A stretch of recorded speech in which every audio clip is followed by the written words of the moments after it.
Halo Sobat Anime, sudahkah kalian menyiapkan mental untuk adu mekanik dengan para bocil?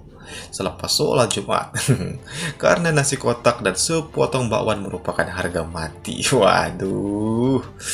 Dalam kesempatan kali ini Bang Jack akan melanjutkan Martial God Asura yang sebenarnya ini jatah kemarin sore sih. Dah langsung aja yuk kita gas. Kini Feng pun harus berhadapan satu lawan satu dengan si kampret ini. Mereka juga telah mentandatangani suatu perjanjian pertarungan antara hidup dan mati. Dan kini mereka pun saling berhadapan satu sama lain. Di hadapan para penonton, si kampret ini pun mengeluarkan pedang ki miliknya dan juga mengatakan kalau dirinya telah menunggu sejak lama untuk segera mengeksekusi Feng. Mendengar itu, Feng pun santuy saja. Ia bahkan memprovokasi lawannya. Ketika pertarungan ini resmi digelar, si kampret ini pun tanpa berlama-lama langsung saja menebaskan pedang miliknya dan berkata kalau dirinya hanya akan membutuhkan suatu kali tebasan untuk mengeksekusi Feng. Tapi Feng pun tahu kalau ada suatu serangan ke arahnya. Dirinya pun santuy aja karena gue jago gitu kan. Ia bahkan menghindari serangan itu seolah-olah serangan itu tidak memiliki arti. Walaupun efek serangan pedang itu menimbulkan suatu ledakan yang memang cukup kuat. Feng yang dapat menghindari serangan itu dengan mudah, dirinya pun memberikan provokasi kepada lawannya. Katanya jago, kok bego? Waduh. Mendapatkan provokasi dari Feng, si kampret ini pun ngamuk. Dirinya menyiapkan serangan lainnya yang merupakan teknik bela diri tingkat 5 dan menebaskannya ke arah Feng. Di sini Feng pun tahu kalau serangan itu memang cukup berbahaya. Dirinya pun tidak tinggal diam. Feng yang memang dapat menghindari serangan itu, dirinya pun berlari untuk melakukan counter attack. Ia juga menyiapkan pedang ki miliknya untuk menebas lawannya, yang membuat si kampret ini pun cukup terkejut dengan serangan Feng. Tapi, si kampret ini pun yang memang berasal dari aliansi Sword, dirinya pun dapat merubah pedang miliknya dengan sangat cepat, yang membuat Feng cukup terkejut dengan bentuk pedangnya dari si kampret itu. Serangan random dari pedang itu pun memang mengarah ke arah Feng, bahkan hampir saja mengenai wajahnya. Di sini, Feng pun sadar kalau pertarungan jarak dekat ini sangat berbahaya, melihat seelastis itu pedang yang dimiliki oleh si kampret itu. Dan kini Feng pun memutuskan untuk melompat untuk memberikan jarak di antara mereka. Feng di sini juga merasakan kalau pertarungan ini sepertinya cukup menarik. Ia pun mulai menyerang dengan pedang miliknya, begitu juga dengan lawannya. Saling serang di antara mereka pun terjadi sangat intens yang membuat para penonton pun bergejolak riuh. Ternyata saat ini Mai pun menonton pertarungan itu. Ia pun juga sangat kagum dengan perkembangan Feng. Ia tidak menduga apa yang selama ini dilalui oleh Feng sehingga dirinya dapat berkembang seperti ini dengan sangat-sangat cepat. Kembali ke pertarungan, di sini Feng pun memang awalnya cukup tertekan oleh lawannya, tapi lama-kelamaan dirinya pun dapat mengimbanginya. Bahkan ia merasa be aja gitu. Si kampret ini yang kesal serangannya selalu dihindari oleh Feng, ia pun ingin segera mengakhirinya dengan cara menusuk Feng. Feng yang tahu kemana arah serangan itu, dirinya pun santuy-santuy saja. Bahkan ketika Feng melakukan counter attack, dirinya pun hanya perlu merunduk dan menebas kaki lawannya, yang membuat lawannya pun langsung tersungkur ke tanah. Melihat pertarungan itu di luar ekspektasi penonton, membuat para penonton pun menjadi heboh kembali. Mereka pun tidak menduga kalau orang terkuat nomor 9 yang ada di sekte ini dapat dikalahkan oleh Feng dengan sangat mudah. Feng, si pria anti naif-naif klub, dirinya pun mencomot baju dari lawannya dan berdiri di belakangnya. Feng juga mengatakan alasan dirinya tidak memutuskan kaki lawannya agar si kampret ini dapat berlutut dan meminta maaf. Si kampret ini yang tubuhnya gemetar, ia pun memohon ampun kepada Feng. Ia juga mengatakan hal yang ia lakukan selama ini sebab akibat dari permintaan Gong Duyun. Tapi di sini Feng pun tidak peduli. Feng mengatakan ketika kau menyerang keluargaku, seharusnya kau tahu tentang hari ini, hari pembalasan. Feng yang ingin menggorok lawannya, ia pun diteriaki oleh seseorang yang merupakan guru atau master dari si kampret ini.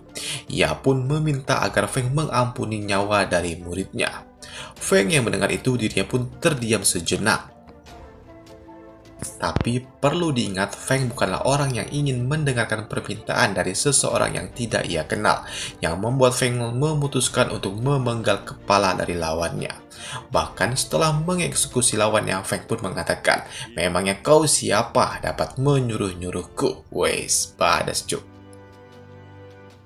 Pak tua ini yang melihat murid kesayangannya dipenggal, dirinya pun murka.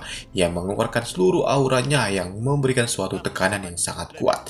Karena memang Pak tua ini telah berada di ranah Profon tingkat 5. Di sini Suro pun sadar kalau hal ini sangat berbahaya, yang membuat dirinya pun langsung berlari ke arena dan mencoba melindungi Feng. Di sini Suro pun meminta Pak tua itu untuk menghentikan tindakannya dan berhenti ikut campur urusan para murid.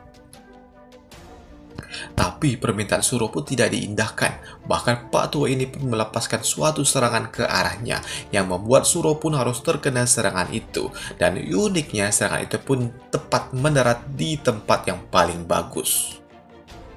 Karena memang serangan itu pun mengarah ke arah Bukit Boba milik Suro yang memang sangat-sangat besar.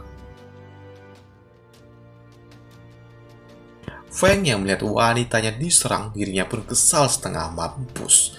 Tapi dirinya pun terkejut karena tiba-tiba ada seseorang yang datang mendekatinya dan menghentikan serangan itu.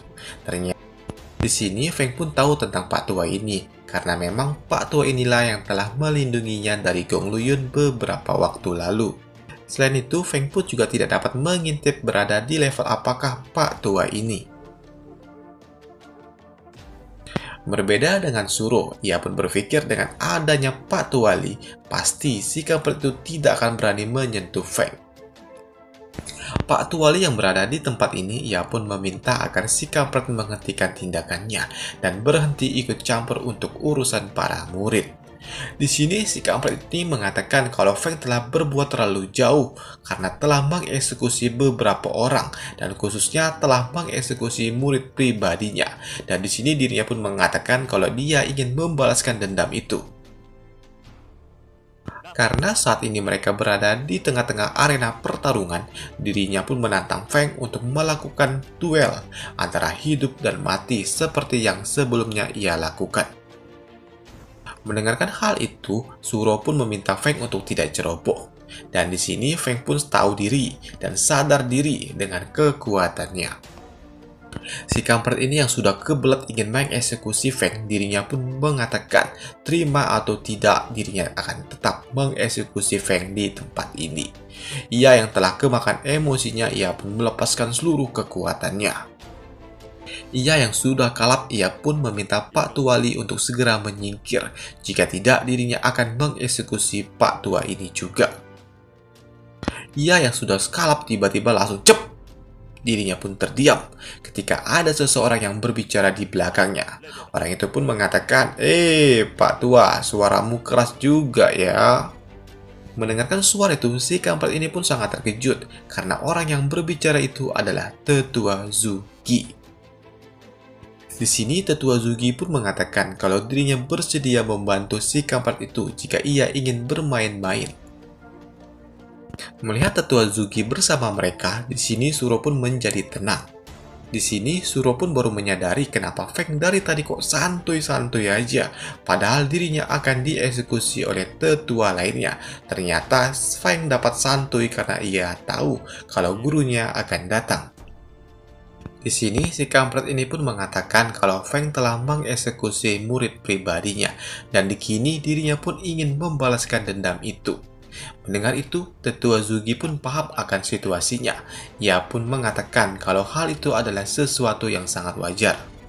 Tapi, ia pun menegaskan kalau Chu Feng ini adalah muridnya, dan sebagai master atau guru dari Chu Feng, sudah merupakan hal yang wajar kalau dirinya akan melindungi Feng.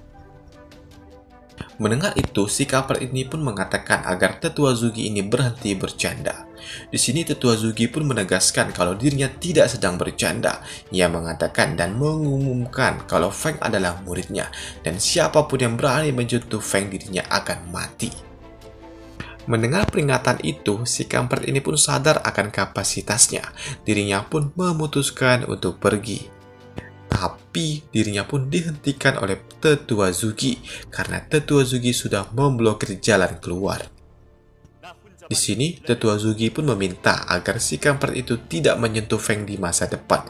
Jika ada apa-apa dengan Feng di masa depan, maka orang pertama yang akan dieksekusi adalah si kampret itu. Si kampret ini yang sadar diri dengan kekuatannya yang tidak mungkin dapat mengalahkan Tetua Zugi, dirinya pun menyanggupi hal itu dan pergi begitu saja. Dan itulah akhir dari episode kali ini, dan ditunggu saja episode selanjutnya. Dan sampai jumpa. Bye.